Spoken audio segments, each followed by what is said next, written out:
Hello and welcome to the Indiana Century Podcast, hosted by Corey Easterday. Episode 18, Waste as Wealth. Part 1, The Billion-Dollar Liability. When most people think about nuclear waste, they think about something dangerous, something that needs to be hidden, something that is a burden on future generations.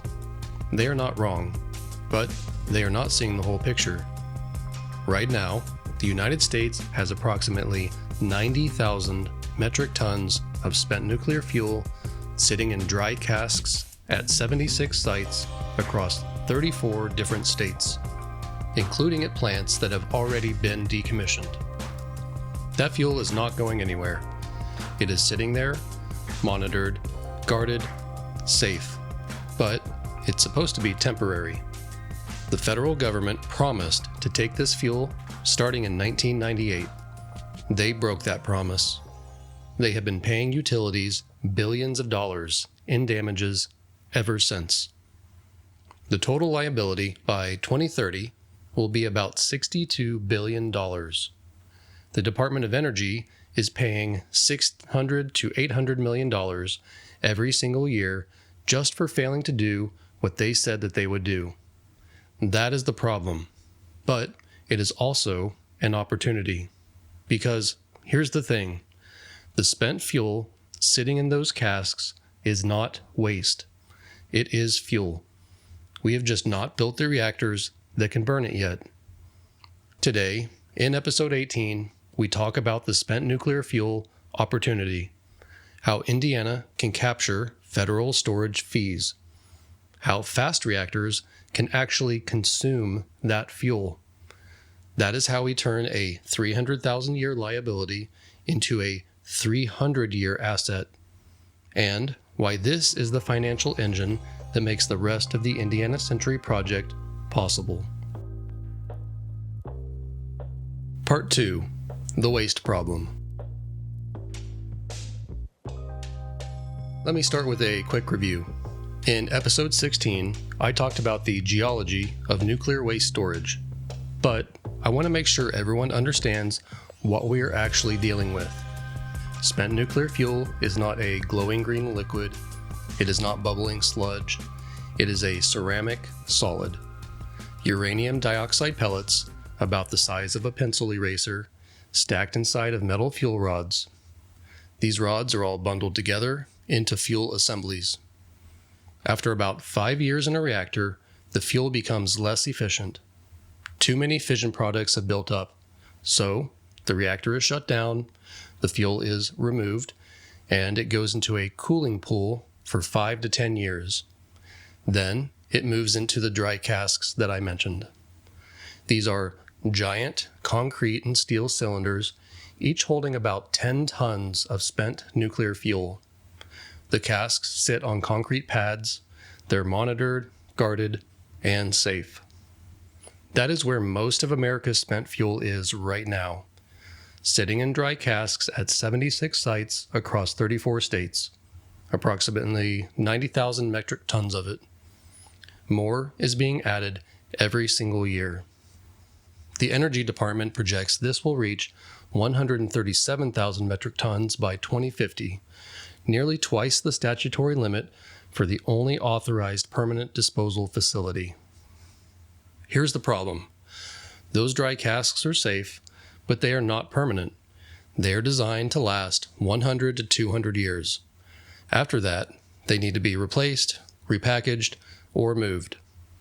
This is just a pause, not a solution.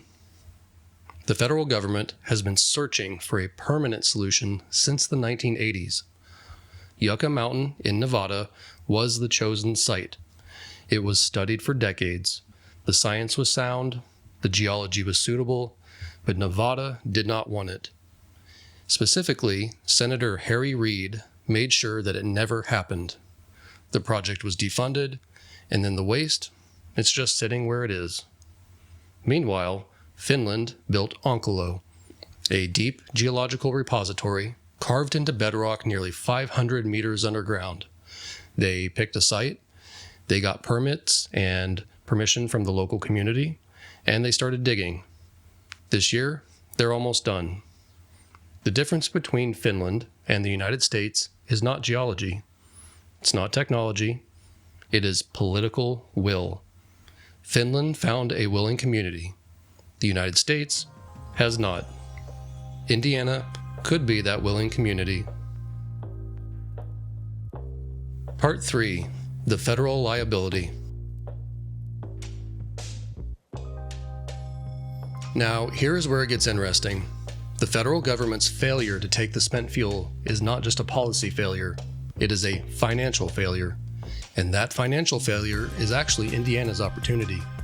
The Nuclear Waste Policy Act of 1982 is a law that required the federal government to take possession of spent nuclear fuel from utilities starting in 1998. Utilities paid into a fund to cover the costs. Ratepayers, which is everyone who pays an electric bill, have prepaid approximately $46 billion into the Nuclear Waste Fund. That money was supposed to pay for a permanent repository. The government took the money. They did not build the repository. So let's talk about the damages. The utilities sued the federal government, and they won. The government has been paying damages ever since. To date, they have paid approximately $9 billion. By 2030, total liability is projected to reach $30.6 billion, and that is likely a conservative estimate. The Department of Energy pays $600 to $800 million every single year just for failing to do what they said they would do. That is real money, money that already exists, that is being paid out for no benefit. No waste is being moved, no solutions being built. The money is just flowing to utilities as compensation for their storage costs. This is where the opportunity comes in. The government needs a place to put this fuel. They have the money, they have the legal authority to compel states to accept it, but they cannot force anyone. Nevada proved that. They need a volunteer. We're going to talk about a Consolidated Interim Storage Facility, or CISF, at Crane Naval Base, which could accept spent nuclear fuel from across the country. The federal government would pay storage fees to the state of Indiana. At scale, those fees could exceed $1 billion per year. That money would flow directly to our state. And here's the part that makes it different from every other waste proposal. We do not just want to store that waste. We want to consume it. Part 4. Crane as the solution. Why Crane? Let me walk you through it. First, we'll talk about scale. Crane is massive.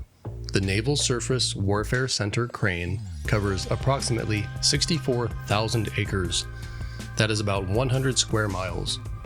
It is one of the largest naval installations in the entire world. There is plenty of room for a Consolidated Interim Storage Facility, or CISF, as well as pyroprocessing, integral fast reactors, and synthetic fuel production, all on a secure, controlled site. Second is its rural location. Crane is in Martin County, Indiana. The population density of the surrounding area is extremely low. The nearest town of any size is Bloomington, about 45 minutes away. Crane is surrounded by Hoosier National Forest. There are no major population centers nearby. The buffer zone is already built in. Next is security. Crane is a Department of Defense installation. It is already secure. It already has restricted access. It already has the infrastructure to handle sensitive materials. In essence, it is a fortress. Fuel can be shipped by rail or truck. The security is military grade. Next is geology. Crane sits on stable sedimentary rock, low seismic risk, no volcanoes, very deep groundwater.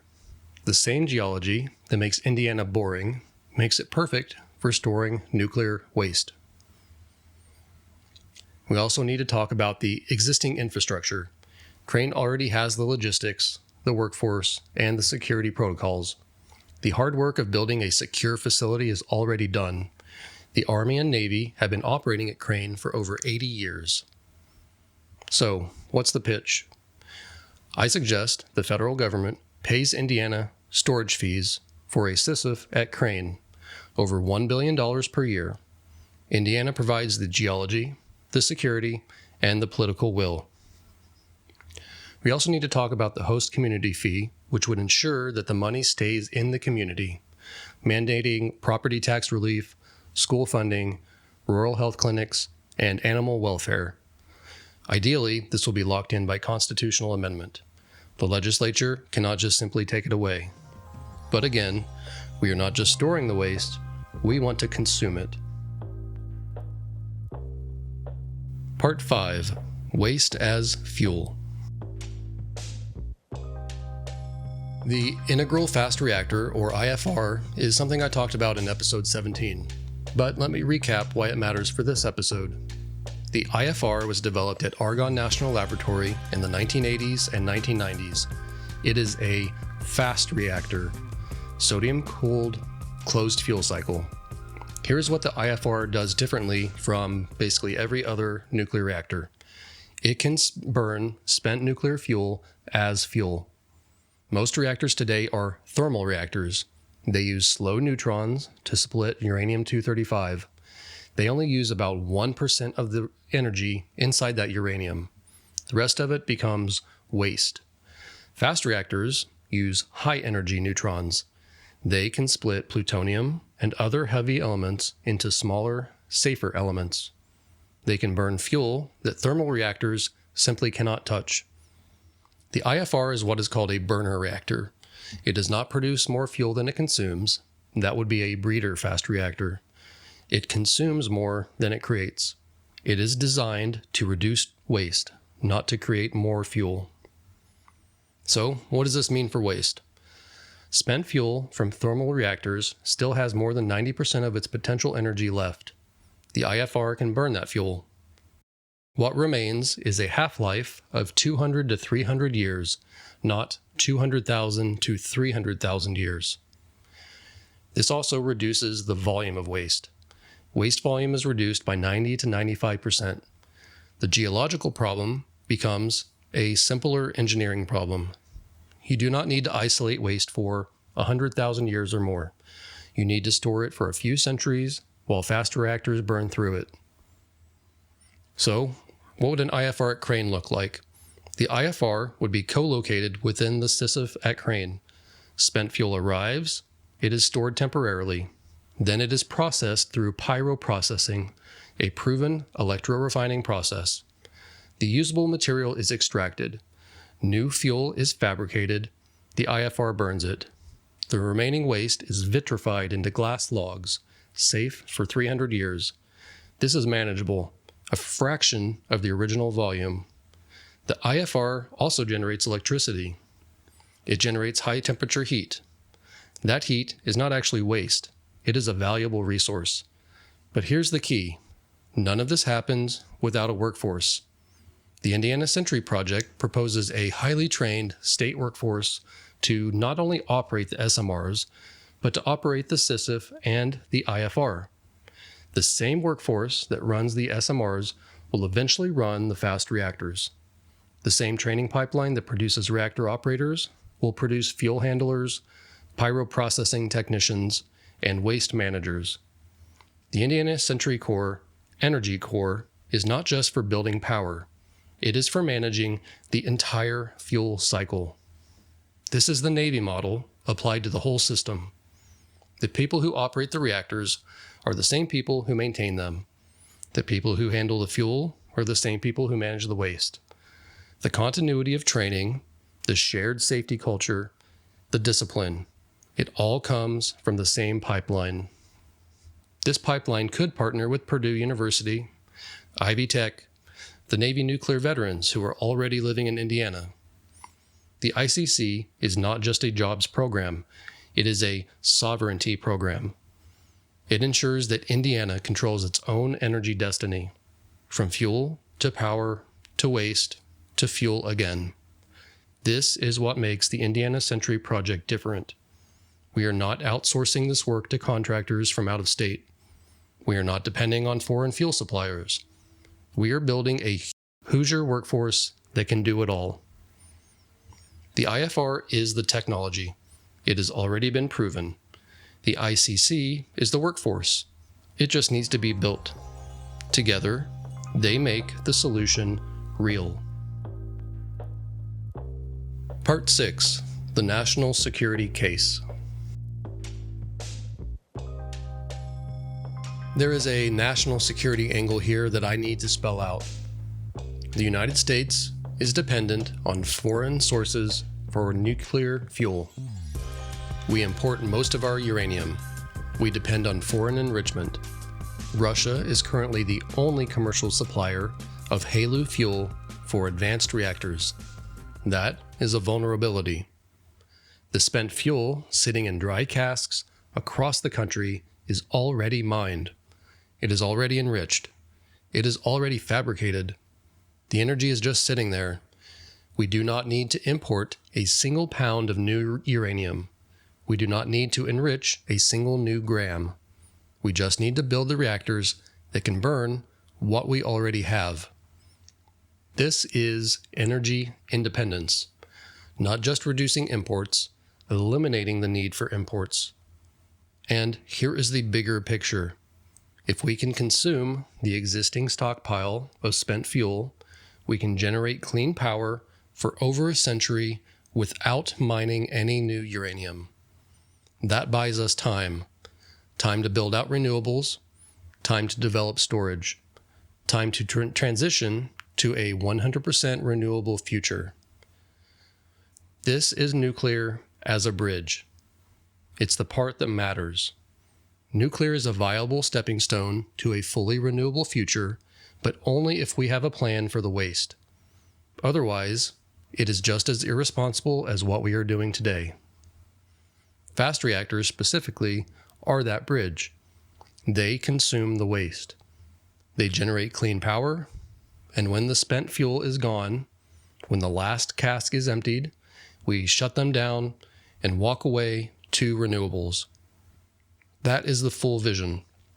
Extractive to circular. Waste to wealth. Bridge to renewable. Part 7. How this pays for itself. So let's take a look at the revenue stack at scale. The first revenue source is the Consolidated Interim Storage Facility storage fees from the federal government, which could be $1 to $1.5 billion per year.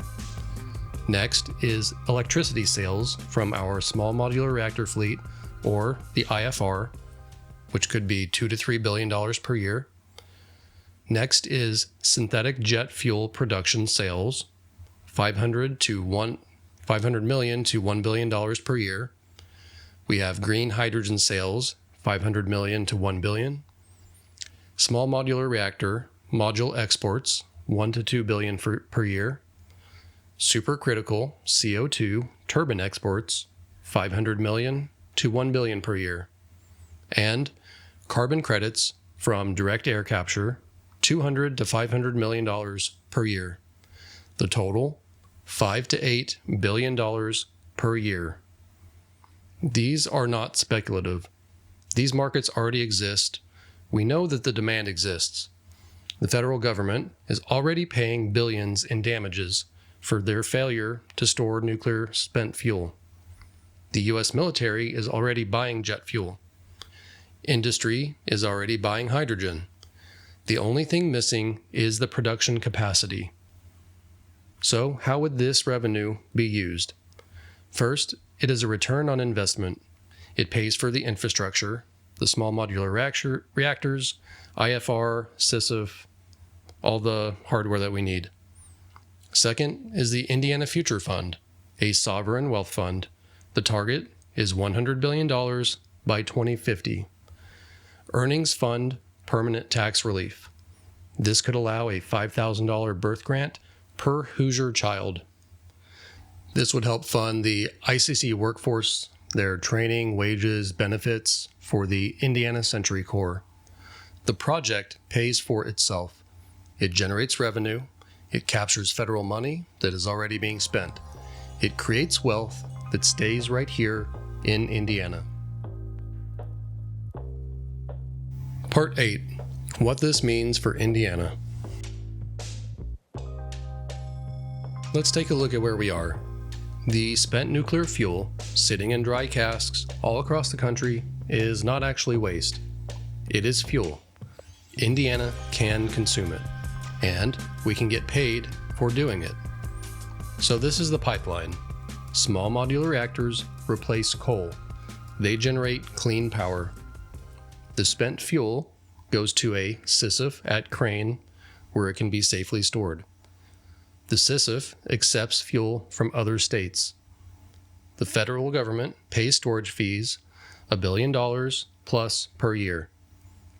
Then, pyroprocessing extracts the usable material from that spent nuclear fuel. After that, the IFR burns that fuel material. The waste half-life goes from 300,000 years all the way down to 300 years. The IFR heat powers supercritical CO2 turbines. We generate electricity. The waste heat drives direct air capture. Direct air capture captures the CO2 through electrolysis, producing green hydrogen. FT synthesizes hydrogen and CO2 into synthetic jet fuel. This fuel is sold to the U.S. military or commercial airlines. The revenue funds the entire system. The result is Indiana solves the nation's waste problem.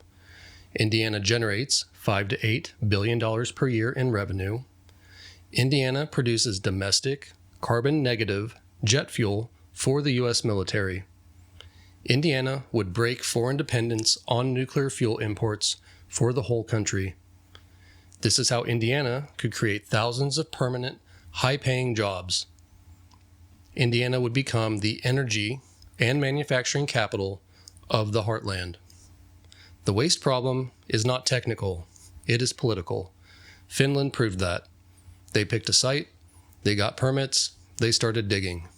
And now they're almost done. Indiana can do the same. Part 9. Conclusion and Preview. 90,000 tons, 76 sites, over $30 billion in federal liability, $600 to $800 million paid every year for doing literally nothing. That is the cost of inaction. That is the price of political paralysis. That is money that Indiana could capture. The spent fuel sitting in dry casks across the country is not waste. It is fuel waiting to be consumed. We just have not built the reactors yet that can burn it. Indiana could be the first to build them. And there is a bonus. Fast reactors produce heat. That heat can power synthetic fuel production. The U.S. military is the world's largest consumer of jet fuel, 400 billion gallons a year. Every drop imported or refined from foreign crude. Indiana can produce domestic, carbon-negative, synthetic jet fuel at Crane Naval Base. This is not environmentalism. It is national security. The Indiana Century Project is not just about building power. It is about building the whole system, from fuel to power to waste to fuel again. And then, when the job is done, walking away to a renewable future. Next week in episode 19, mapping the HSR route, the engineering, the right-of-way challenges, the station locations, how we build the innovation triangle, and why high-speed rail is not just transportation, it is economic, connective tissue. Before we get there, I want you to think about something. The federal government is already paying billions of dollars in damages. That money is not going to a solution. It is just going to utilities. Indiana can redirect that money, capture it, use it to build the future. That is sovereignty. not asking permission, instead, building the solution. I'm Corey. This is the Indiana Century Podcast. And remember, sovereignty isn't given, it is built.